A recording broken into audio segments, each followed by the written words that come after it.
ایک دن کی بات ہے، یوسف نام کا ایک نوجوان لڑکا ایک چھوٹے سے گاؤں میں رہتا تھا جو بلند و بالا پہاڑوں اور سرسبز وادیوں کے درمیان واقع تھا۔ یوسف کا دل بہت نیک تھا اور وہ ہمیشہ دوسروں کی مدد کرنے کے لیے تیار رہتا تھا۔ وہ اکثر گاؤں کے قریب بہتے دریا کے کنارے بیٹھ کر اپنے خوابوں کی دنیا میں کھو جایا کرتا تھا۔ یوسف کو ہمیشہ لگتا تھا کہ زندگی میں کچھ خاص ہونے والا ہے، جیسے کوئی انوکھا واقعہ اس کا منتظر ہو۔ ایک شام یوسف دریا کے کنارے بیٹھا تھا، جہاں سورج کے ڈوبتے وقت کا منظر ہر چیز کو سنہری روشنی میں نہلا رہا تھا۔ اچانک اس نے دیکھا کہ دریا کے پانیوں سے ایک غیر معمولی روشنی پھوٹ رہی ہے۔ حیران ہو کر وہ قریب گیا۔ وہاں اس نے ایک خوبصورت پری کو دیکھا جو پانی کے اوپر تیر رہی تھی۔ پری کی جلد چاندنی جیسی چمکدار تھی اور اس کے بال ایسے تھے جیسے ستاروں سے بونے گئے ہوں۔ پری نے یوسف کی طرف دیکھا اور مسکراتے ہوئے کہا، اے نوجوان، میرا نام ماہنور ہے۔ میں پریوں کی دنیا سے آئی ہوں، لیکن ایک حادثہ ہوا اور میں یہاں قید ہو گئی ہوں۔ کیا تم میری مدد کر سکتے ہو؟ یوسف نے حیرانی سے پوچھا، آپ کو کیسے قید کیا گیا ہے؟ اور میں کیسے آپ کی مدد کر سکتا ہوں؟ ماہنور نے جواب دیا، ایک جادوگر نے مجھ پر جادو کر دیا ہے۔ میں صرف اس صورت میں آزاد ہو سکتی ہوں جب کوئی نیک دل انسان اپنی ہمت اور محبت سے اس جادو کو توڑے۔ لیکن یہ آسان نہیں ہوگا۔ تمہیں 3 مشکل آزمائشوں سے گزرنا ہوگا۔ کیا تم تیار ہو؟ یوسف نے بغیر کسی ہچکچاہٹ کے کہا، میں آپ کی مدد کروں گا۔ مجھے بتائیں کہ مجھے کیا کرنا ہوگا۔ ماہنور نے یوسف کو بتایا کہ پہلی آزمائش ایک جادوئی آئینے کے سامنے کھڑے ہونے کی ہے، جو انسان کے دل کی گہرائیوں میں جھانکتا ہے۔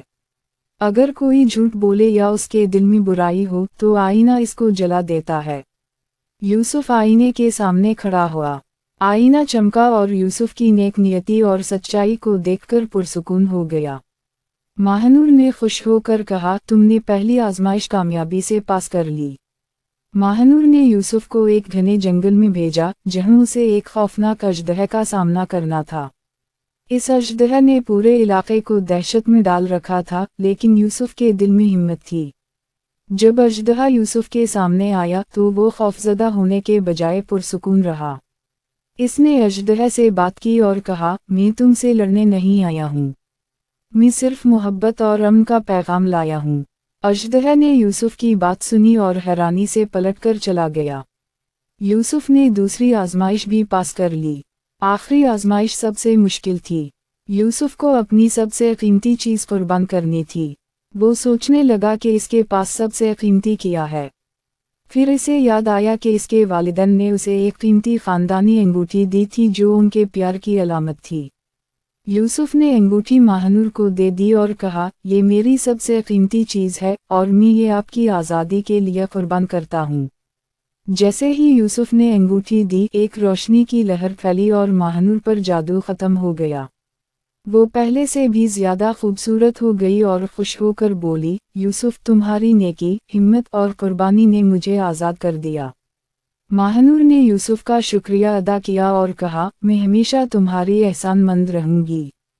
اگر کبھی تمہیں مدد کی ضرورت ہو تو مجھے پکارنا۔ ماہنور واپس اپنی دنیا میں چلی گئی، لیکن یوسف کی زندگی بدل گئی۔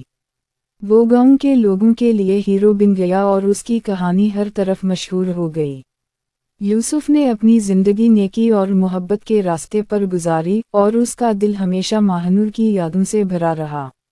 یہ کہانی ہمیں یہ سبق دیتی ہے کہ سچائی، ہمت اور قربانی سے ہر مشکل کو عبور کیا جا سکتا ہے۔